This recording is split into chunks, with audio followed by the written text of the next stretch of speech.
Bacaan dari kitab Kejadian.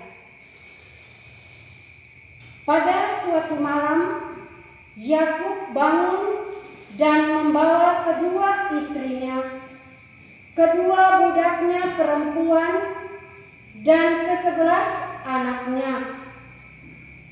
Ia menyeberang di tempat penyeberangan Sungai Yabok. Sesudah menyeberangkan mereka, ia menyeberangkan juga segala miliknya, lalu tinggallah Yakub seorang diri. Maka terjadilah seorang laki-laki bergulat dengan Yakub sampai fajar menyingsing.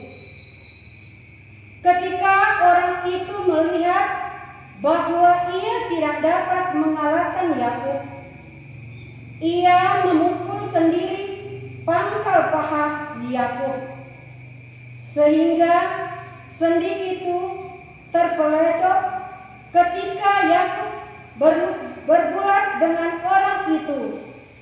Lalu kata orang itu, "Biarkanlah aku pergi, karena fajar telah menyingsing." Saud Yakub, "Aku tidak akan membiarkan engkau pergi, jika engkau tidak memberkati aku." Bertanyalah orang itu kepadanya, "Siapakah namamu?" Sautnya Yakub. Lalu kata orang itu, "Namamu bukan lagi Yakub, melainkan Israel, sebab engkau telah bergumul melawan Allah dan manusia, dan engkau menang." Bertanyalah Yakub, "Katakanlah juga namamu." Tetapi sautnya, "Mengapa engkau menanyakan namaku?" Lalu diberkatinyalah Yakub di situ. Yakub menamai tempat itu Peniel, sebab katanya, "Aku telah melihat Allah berhadapan muka, tetapi aku tetap hidup."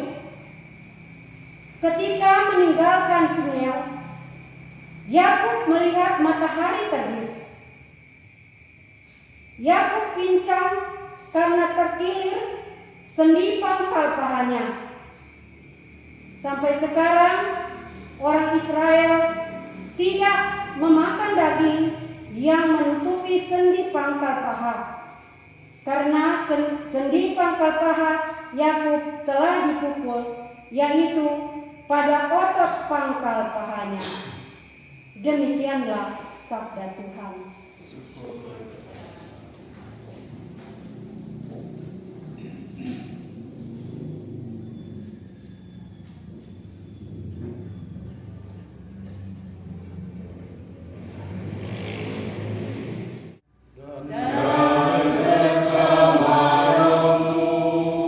Inilah Injil suci menurut Matius.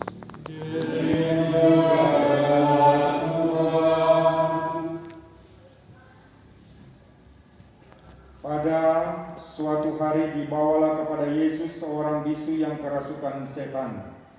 Setelah setan diusir, orang bisu itu dapat berbicara. Maka heranlah orang banyak, katanya, hal semacam itu belum pernah dilihat orang di Israel. Tetapi orang Farisi berkata, dengan kuasa penghulu setan ia mengusir setan. Demikianlah Yesus berkeliling ke semua kota dan desa. Ia mengajar dalam rumah-rumah ibadat dan mewartakan Injil kerajaan surga serta melenyapkan segala penyakit dan kelemahan. Melihat orang banyak itu, tergeraklah hati Yesus oleh belas kasih kepada mereka karena mereka lelah dan terlantar seperti domba yang tidak bergembala. Maka kata Yesus kepada murid-muridnya, tuaian memang banyak, tetapi sedikitlah pekerjanya. Karena itu, mintalah kepada Tuhan yang mempunyai tuaian, supaya ia mengirimkan pekerja-pekerja untuk tuaian itu. Demikianlah Injil Tuhan.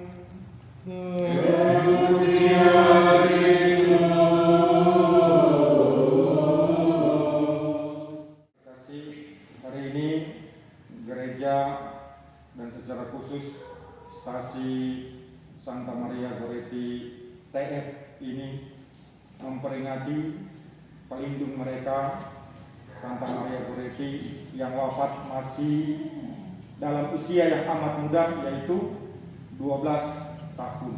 Kisahnya singkatnya gini. Dia lahir dari keluarga yang memang miskin secara ekonomi. Ayah dan ibunya berasal dari Italia dan terlahir pada tahun 1890, 16 Oktober. Dan walaupun mereka yang secara ekonomi keluarga miskin, tetapi sesungguhnya mereka adalah keluarga yang kaya secara rohania, karena hidup keluarga ini sungguh-sungguh dipersembahkan kepada Tuhan. Dan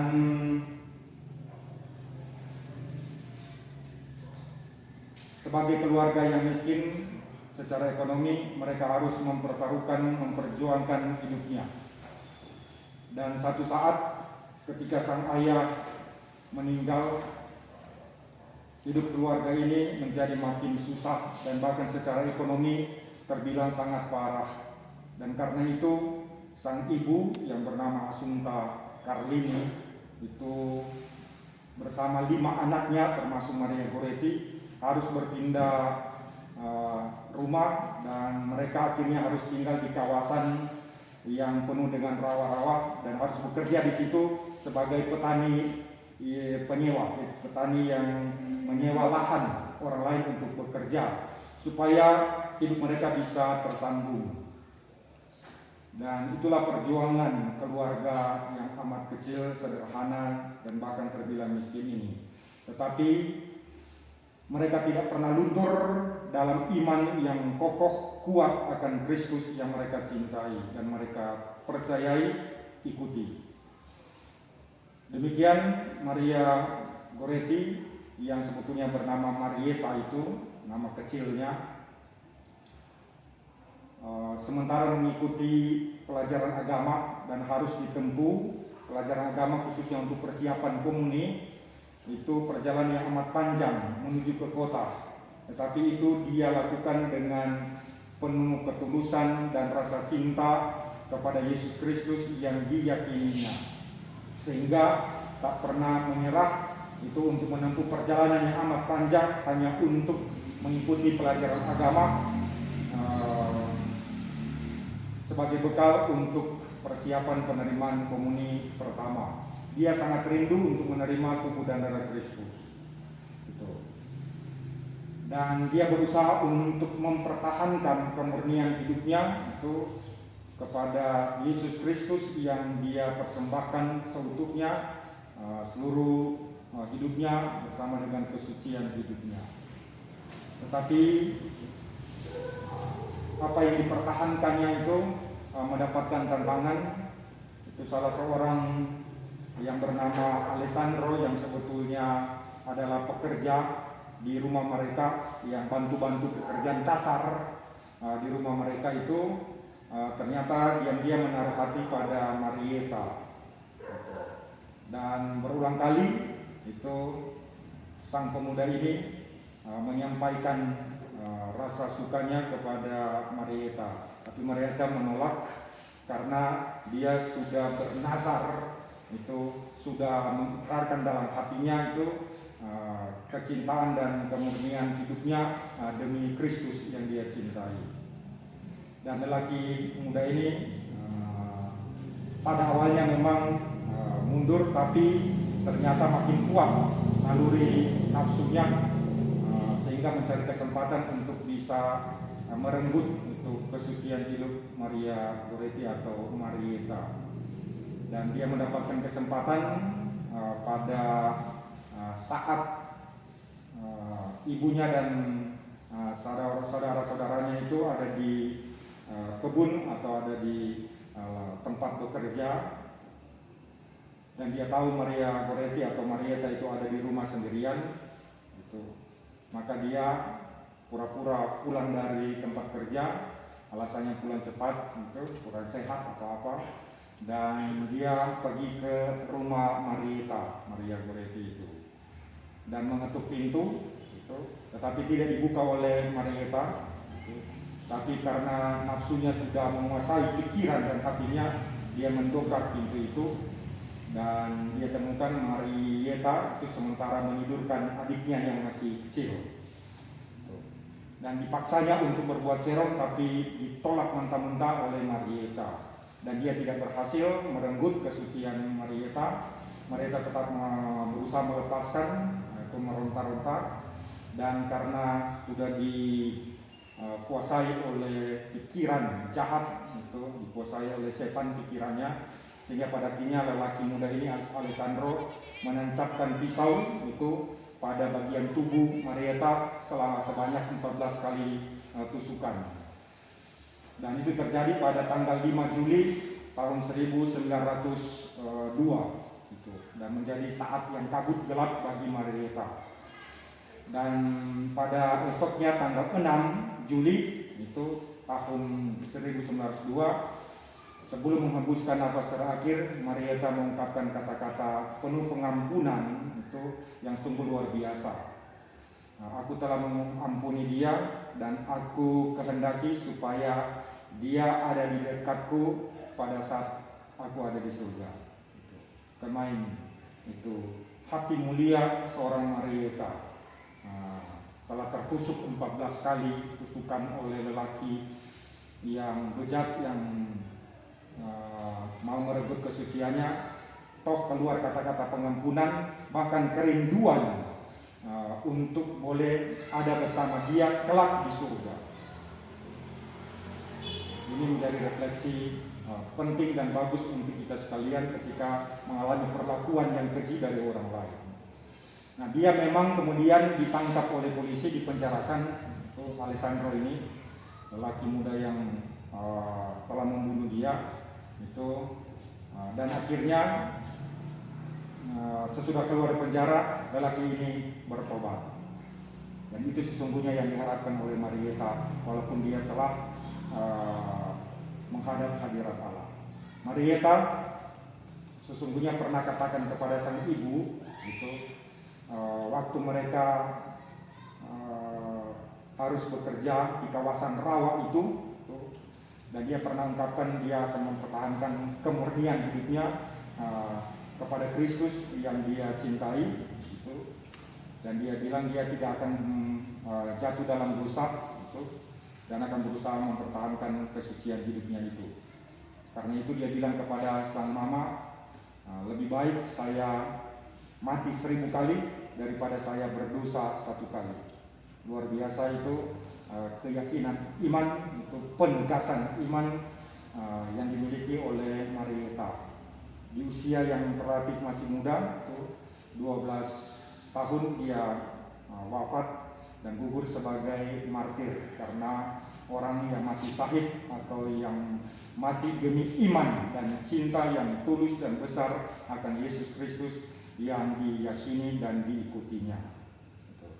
Nah, seperti dalam bacaan-bacaan hari ini, tampak juga keyakinan amat kokoh kuat dari Yakub yang walaupun mengalami itu kesulitan, tantangan ketika harus bergulat dengan orang lain yang menghadang dia, sehingga dibilang tadi pangkal pahanya itu tergelincir dan punya sakit sulit. Dia tetap percaya akan penyelenggaraan ilahi dalam hidupnya, dan dia punya sadar benar bahwa dia tidak mungkin mengandalkan kekuatan sendiri.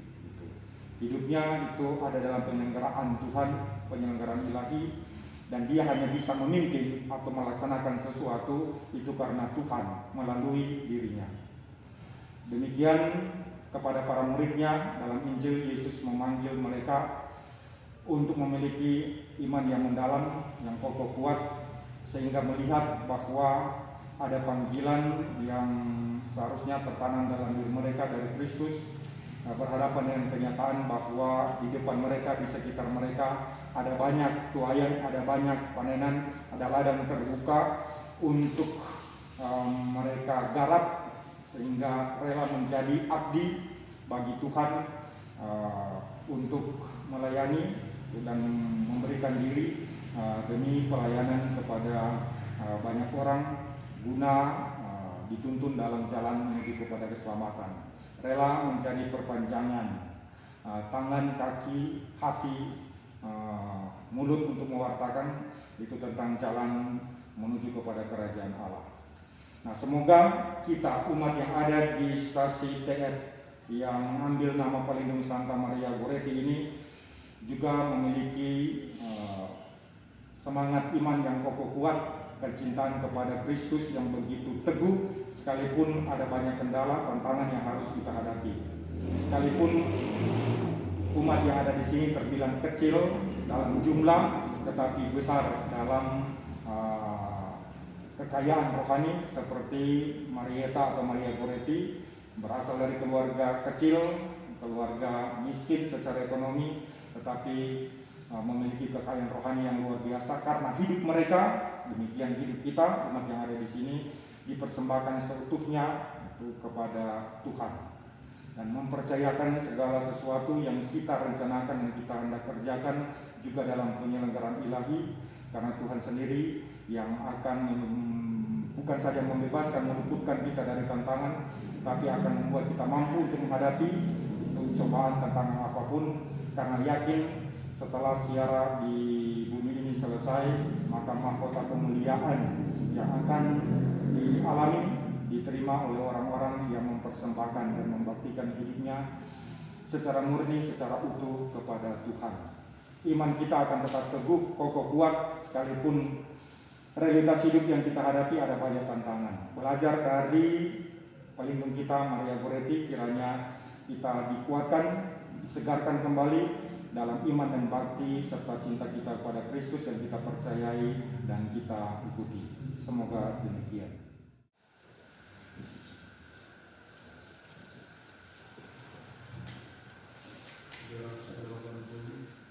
So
supaya persembahanku dan persembahanmu berkenan pada Allah Bapa yang Maha Kuasa.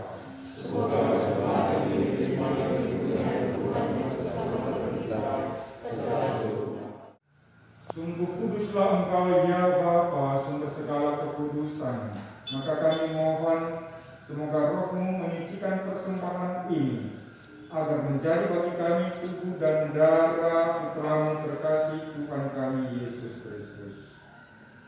Pada malam Ia diserahkan sebelum menderita sengsara dengan rela, Yesus mengambil roti, mengucap syukur, lalu membagi-bagi roti itu dan memberikannya kepada murid-muridnya seraya berkata, "Terimalah dan makanlah, inilah tubuhku yang dikorbankan bagimu."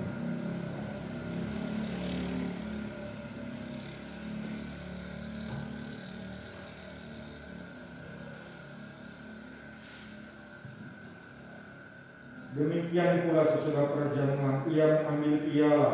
Sekali lagi Ia mengucap syukur, lalu mengedarkan piala itu kepada para murid seraya berkata, "Terimalah dan minumlah, inilah piala darahku, darah perjanjian baru dan kekal yang ditumpahkan bagimu dan bagi semua orang demi pengampunan dosa. Kenangkanlah aku dengan merayakan peristiwa ini."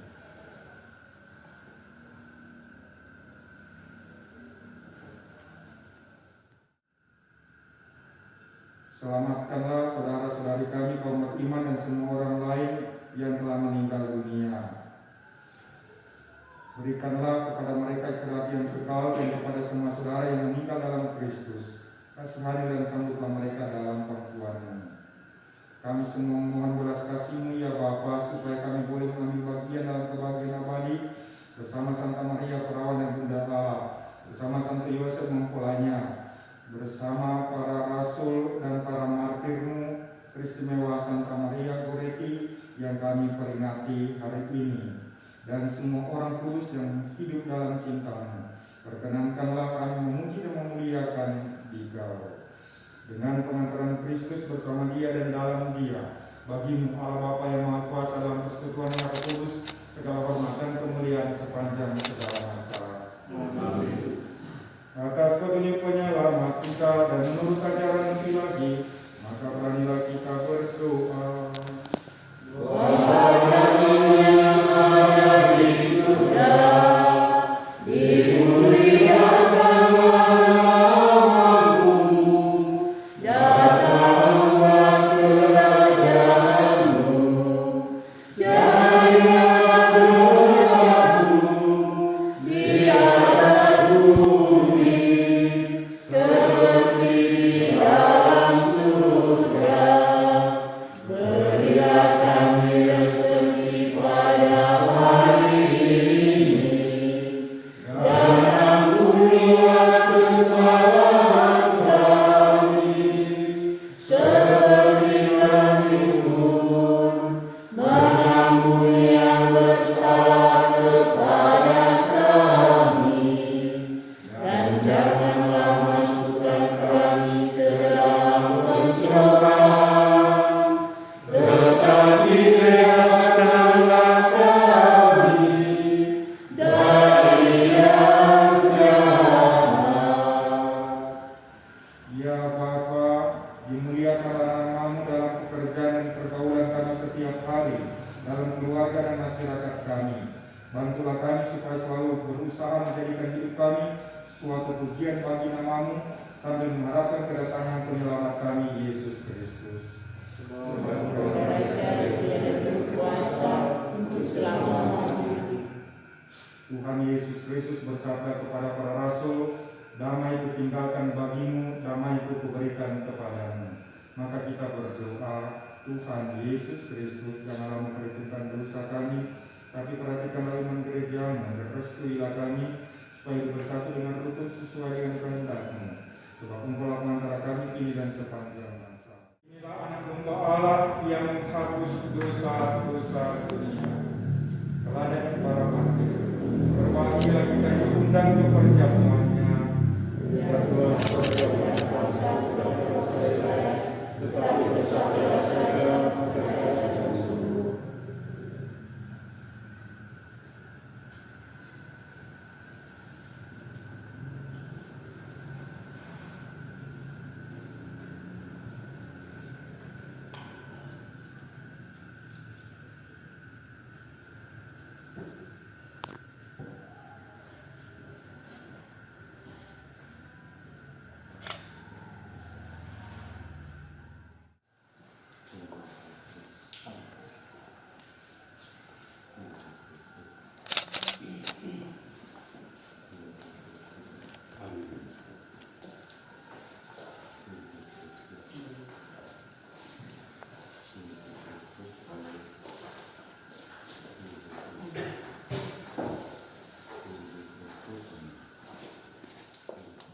Tuhan mengakhiri perayaan Ekaristi pada hari ini. Tuhan bersamamu.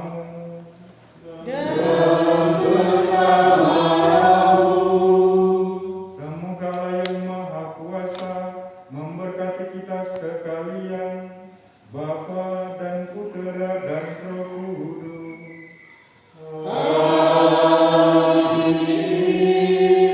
Saudara-saudari, pergilah perayaan Ekaristi kita pada hari ini sudah selesai. Syukur kepada Allah. 1682 panggilan pertama. Panggilan Tuhan bagi keluarga di atas bumi ciptaannya, api cintanya dan mengasihinya, sumber semangat bagi kita. Watakan semangat cintanya pada orang yang dambakan kasihnya. Terpujilah Tuhan Allah yang telah mengutus Putranya. Komsos Santo Petrus Lamongan, Bapak Franky Bulu, dan rekan-rekan yang ada di Paroki Santo Petrus Lamongan. Tentu kami merasa gembira dan senang, dan saya juga merasa ingin menangis kalau tidak salah, karena baru selama Bapak Niko 35 tahun, saya 12 tahun, dan Ibu Yeni sudah 4 tahun untuk tidak salah. Baru kali ini kita merayakan pesta pelindung umat stasiun ini. Saya gembira dan merasa tadi memang sangat menangis karena baru kali kita merayakan pesta pelindung Santa Maria Goretti. Tentu kami sangat bangga dengan Bapak Niko yang pada saat ini juga hadir sebagai ketua stasi sudah 35 tahun baru kali ini dirayakan pesta pelindung. Sudah berapa kali kita di sini sudah ganti bahan imam dari Belanda sampai Pastor Dedis orang Indonesia, Sulawesi Utara. Tentunya kami umat sangat juga bersyukur karena ada beberapa umat yang mungkin belum juga hadir, dan ada satu umat juga kadang-kadang tapi sudah hadir karena merasa terpanggil dalam iman mereka secara iman Katolik untuk datang untuk merayakan pesta pelindung umat stasi Jaya ini. Dan tentu kami sekali lagi mengucapkan terima kasih kepada Pastor Paroki, Pastor Dewi Sumasir yang sudah membawakan misa syukur, misa pelindung Santa Maria Goretti ini. Sekali lagi kami ucapkan terima kasih. Dan selanjutnya kita diperhadapkan di belakang ada suatu makanan nanti doa nanti dibawakan oleh seksi liturgi.